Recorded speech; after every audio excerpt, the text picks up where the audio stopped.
출애굽기 30장입니다. 30장 11절에서 16절까지의 말씀.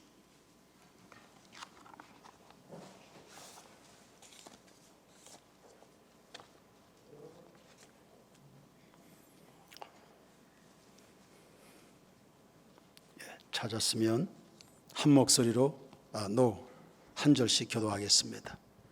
여호와께서 모세에게 말씀하여 이르시되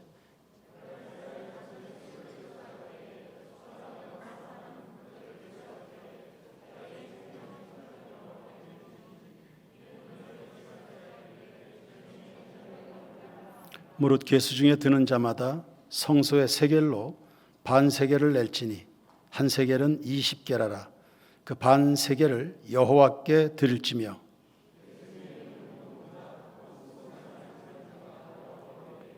너희의 생명을 대속하기 위하여 여호와께 드릴 때에 부자라고 반 세겔에서 더 내지 말고 가난한 자라고 덜 내지 말지며 속전을 취하여 회막 봉사했으라. 이것이 여호와 앞에서 이스라엘 자손의 기념이 되어서 너희의 생명을 대속하리라. 아멘. 성경의 처음 5권을 모세 오경으로 부릅니다. 창세기, 출애굽기, 레위기, 민수기, 신명기, 나름대로의 주제와 메시지를 담고 있습니다. 먼저 창세기는 만물의 시작과 타락을 다룹니다. 출애굽기는 하나님의 구원 혹은 하나님의 구속을 주제로 합니다. 레위기는 제사입니다. 죄인이 하나님 앞에 어떻게 설 수 있을 것인가, 이게 제사입니다. 민수기는 하나님 백성의 전진을 다루고요. 신명기는 하나님 백성들의 지나온 과거 40년의 역사, 회상과 미래 전망을 다룹니다. 그중 우리는 주일 저녁마다 출애굽기 공부를 하고 있는데요, 하나님의 구원입니다. 해서 이 출애굽기를 잘 공부하면 구원론을 정리할 수 있습니다. 구원이 뭐냐? 첫째, 구원의 필요성부터 생각해 볼까요? 왜 구원이 필요합니까?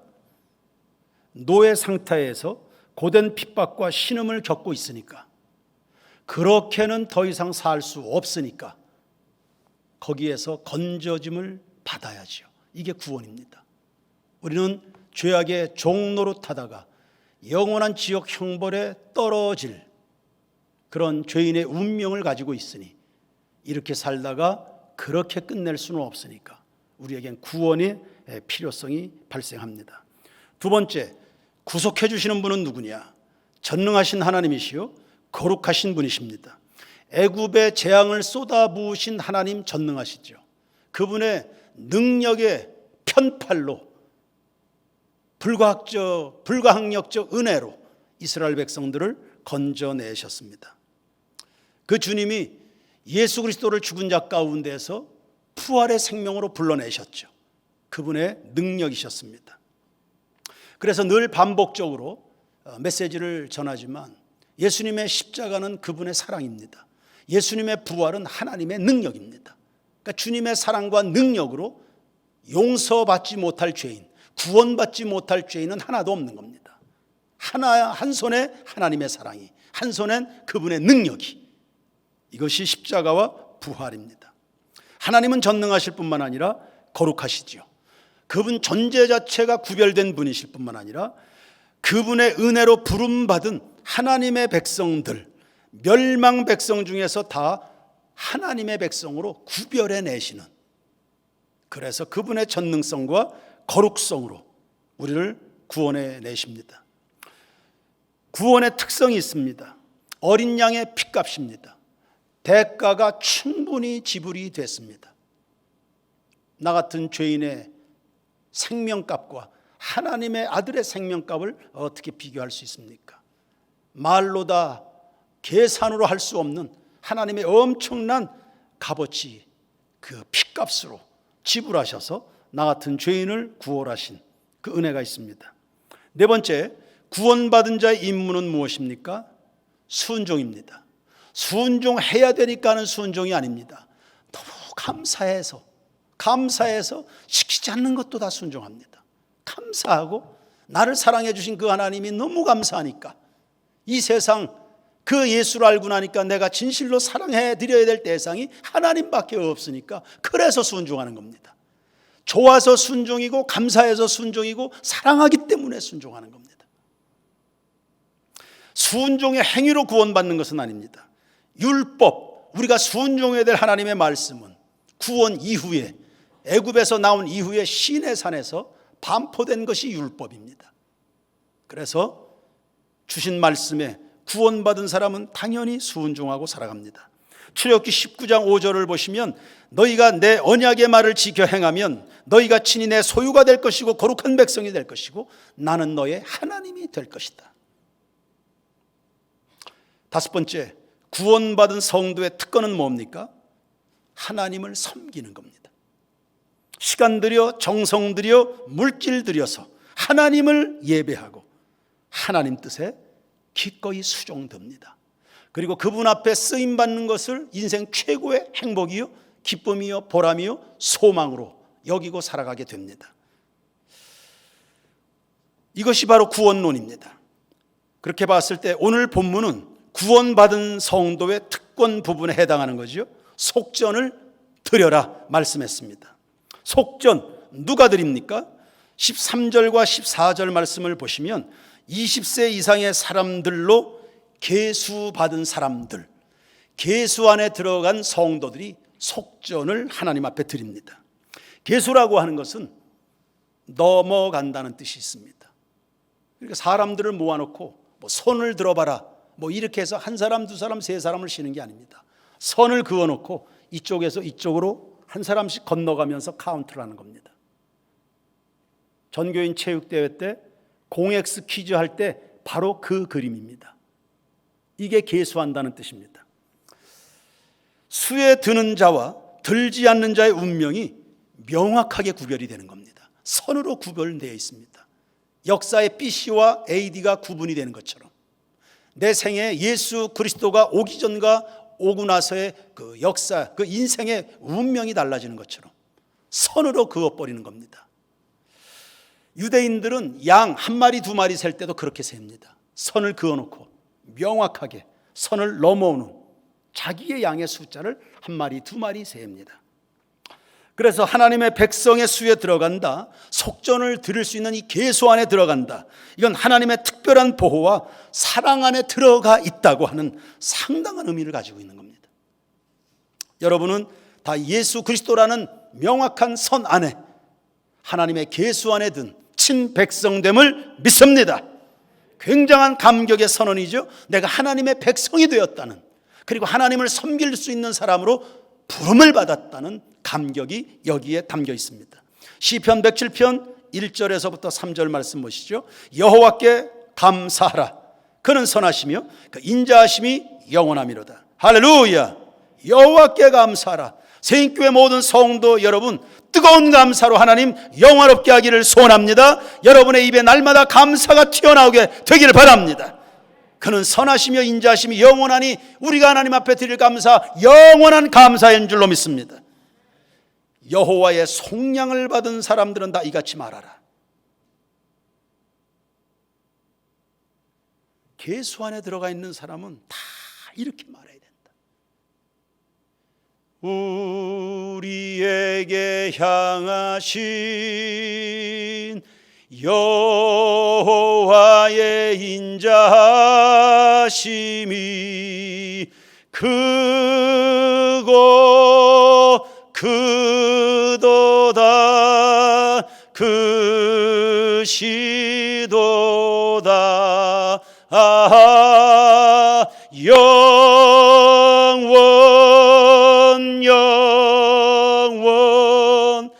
영원하시도다. 여호와께 구원받은 사람들은 다 이 노래를 불러야 된다. 내가 주님의 숫자 안에 들어갔다는 이 사실이. 여호와께서 대적의 손에서 그들을 속량하사 동서남북 각 지방에서부터 모으셨도다. 여러분, 어떻게 새인교회 교인이 되셨습니까? 하나님이 동서남북 사방에서 모으신 겁니다. 오늘 함께 출석해서 교인으로 예배하고 비전을 공유하게 되는 것은 어쩌다 오다 가다가 맺어진 인연이 아닙니다. 하나님이 불러 모아주신 은혜가 있는 것을 믿습니다. 그래서 속전이라고 하는 것은 이렇게 구원받은 자의 기꺼운 감사와 헌신의 예물입니다.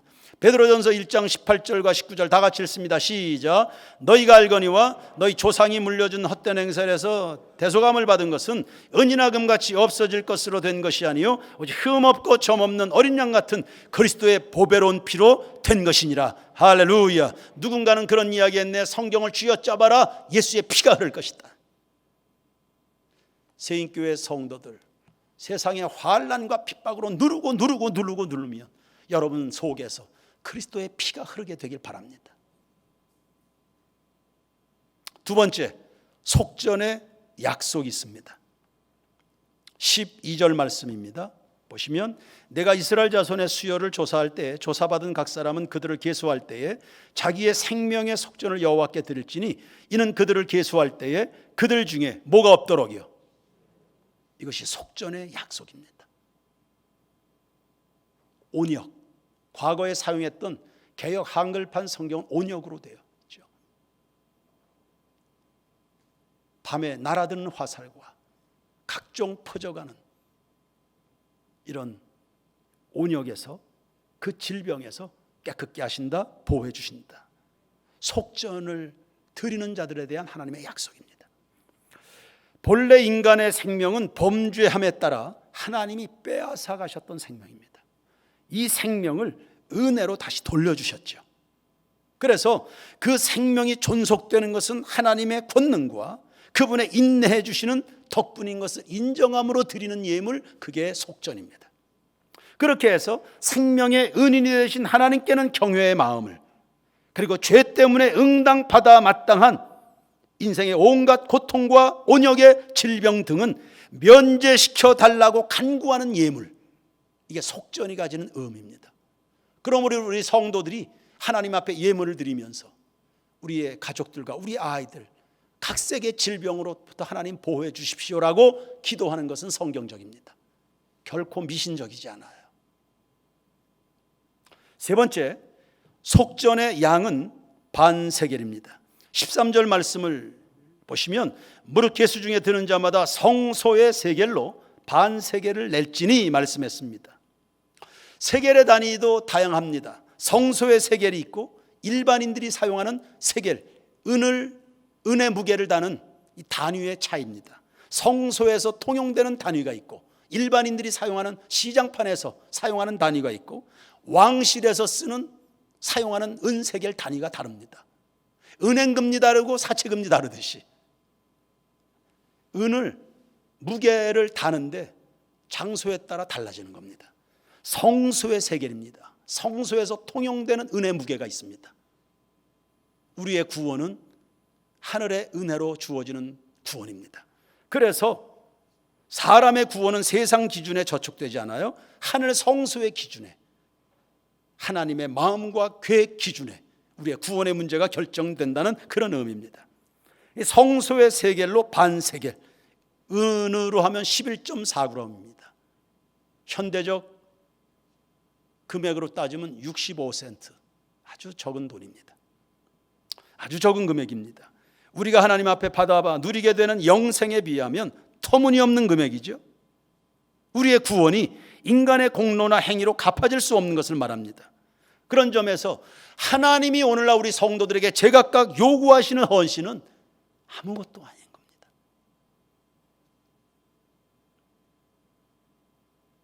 내가 하나님 앞에 드릴 수 있는 아무리 소중한 것 드려도 그건 하나님 앞에 터무니없는, 아브라함이 이삭을 드려도 그건 아주 적은 섬김에 불과합니다.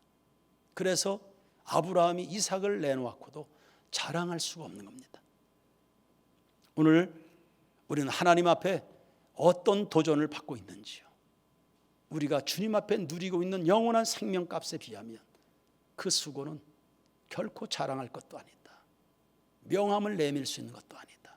그렇게 오히려 드릴 수 있음에 감사하고 그렇게 쓰임받음에 행복하고 이런 소중한 마음으로 평생 주님을 섬긴다면 여러분 자자손손 복이 될 줄로 믿습니다. 네 번째, 부자와 가난한 자의 속전입니다. 차이가 없네요. 15절 말씀을 보십시오. 너희의 생명을 대속하기 위하여 여호와께 드릴 때에 부자라고 반세겔에서 더 내지 말고 가난한 자라고 덜 내지 말라. 차이가 없습니다.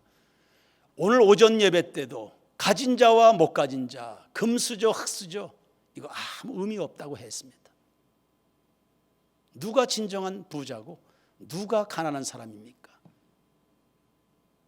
하나님 앞에 감사할 줄 모르면 그 사람 평생 가난뱅입니다. 그러나 눈에 보이는 소유는 없어도 하나님 앞에 감사로 살아가는 사람이라면 그건 굉장한 부자죠. 부자라고 더 내고 가난하다고 덜 내지 말라. 영혼은 동등하니까요. 영혼의 가치는 재산 여부에 따라 차등을 둘 수 없거든요. 인종차별에도 영향받지 않습니다. 하나님은 사람을 외모로 취하지 않습니다. 하나님은 여러분 구원하실 때, 택하실 때, 여러분 구별하실 때 지식이나 능력이나 열성이나 얼굴이나 기질 등을 보고 구원한 거 아니지 않습니까? 인간은 누구나 하나님 앞에 죄인입니다. 죄인이면 동일한 구원의 필요성을 가지고 있는 존재인 겁니다. 부자에게도 가난한 자에게만큼의 그리스도가 필요하고 가난한 자도 부자와 동등하게 그리스도께서 영접해 주시기 때문에 부자나 가난한 자나 하나님 앞에 드리는 속전의 양은 똑같습니다. 그리고 부자나 가난한 자는 모두가 성전 봉사의 필요 경비를 기꺼이 부담해야 되는 겁니다. 모두가 성전의 혜택을 받고 있기 때문에요. 모두가 성전의 혜택을, 모두가 세인교회 혜택을 받고 있으니까 차등이 없는 겁니다. 유대인들은 이렇게까지 말했습니다. 만약 어떤 사람이 성전세를 거절하면 그 사람은 속죄에 포함되지 못한다. 역으로 생각하는 겁니다. 하나님 앞에서 속전을 계산하고 있을 정도의 사람이면 그 사람이 과연 계수 안에 드는 구원받은 사람이냐 의심할 수 있다는 겁니다. 자칫 부자는 반세겔이라고 하니까 에게 그런 거 보잘것없이 여겨서 소홀히 할 수도 있겠죠. 그러면 안 됩니다. 가난한 사람은 반세겔마저도 벅찰 수 있습니다. 그러나 벅차다고 안 해서도 안 된다. 은혜를 소중히 여기는 마음을 따라서 기꺼이 속전을 드립니다. 마지막 다섯 번째, 속전의 용도는 16절에 있습니다. 다 같이 한번 읽어보십시오. 시작. 너는 이스라엘 자손에게서 속전을 취하여 회막 봉사했으라. 이것이 여호와 앞에서 이스라엘 자손의 기념이 되어서 너희의 생명을 대속하리라. 아멘. 속전을 취하여 어디에 쓰라고요? 회막 봉사에 쓰라 했습니다. 그러니까 성막 건축, 지금까지 성막 건축에 필요한 각 기구에 관한 메시지가 있었습니다. 이제는 성막 건축에 필요 재정이 발생할 텐데 20세 이상 되는 성도들은 기꺼이 다 속전을 바칠 것을, 그래서 그것으로 은을 바치라고 했죠. 우리가 성전 기구를 다 공부했지만 웬만한 기구의 받침은 전부가 은입니다. 그런데 이 속전을 사용하는 겁니다. 후에는 신약 제도를 보시면 연례적으로 유대인들이 드리는 연례적 의무금이 됐습니다. 그래서 마태복음 17장 27절을 보시면 예수님도 이 성전세를 납부하십니다. 그분은 하나님의 아들이시기 때문에 성전세 내지 않으셔도 됩니다. 그분 자체가 성전이니까. 그런데도 사람들 실족시키지 않아야 되겠다. 그래서 베드로에게 시켜서 물고기 잡아와라. 물고기 입을 벌리면 거기에 동전이 들어있을 것이다. 그래서 반은 나를 위해서, 반은 너를 위해서 드려라. 예수님이 그렇게 말씀하신 적이 있습니다. 이게 바로 성전, 속전의 의미입니다. 광야 시절 성막 건축할 때 각종의 예배가 진행이 되죠. 희생물, 밀가루, 향품, 포도주, 기름, 소금, 제사장들의 의복 등등 이런 거를 구입하는 데 사용하도록 이 속전이 그렇게 드려진 겁니다. 그래서 본인들이 은혜 받고 그리고 그 은혜를 유지하는 데 사용하도록 속전이 사용이 됐습니다. 그러므로 우리 세인교회 모든 성도 여러분, 하나님을 예배하는 공중 예배의 필요를 부담하는데 여러분 인색하지 마십시오. 성도들은 제물로 주님을 영화롭게 하는 것, 그리고 하나님 사업에 투자하는 것이야말로 가장 기쁘고도 행복한 투자임을 믿으시고 그렇게 늘 생각하시고 그렇게 간주하고 평생을 교회 생활할 수 있기를 바랍니다. 돈이라는 것이 실제로 영혼에 대한 속죄를 이룰 수는 없습니다. 그러나 그 돈이 속죄를 이루시는 하나님의 영광과 또한 속죄의 역사가 더 널리 확산되도록 하는 일에 아름답게 사용될 수 있기 때문에요. 그리고 16절 결론을 보니까 이것이 기념이 되리라 이리 말씀하시네요. 기념이 된다. 기념이 된다. 반세겔 아주 미약한 봉사이지만 이것을 하나님이 기억해 주신다는 겁니다. 아벨의 제사를 하나님이 기억해 주셨지요. 아브라함의 헌신을 기억해 주셨지요. 하나님은 오늘날 여러분들의 드리는 마음 중심의 예물들을 이걸 다 기억해 주신다. 하나님이 기억해 주시도록 그렇게 예물 생활을 하는 우리 새인교회 모든 교우들 되기를 주의 이름으로 축원합니다. 축원합니다. 찬양.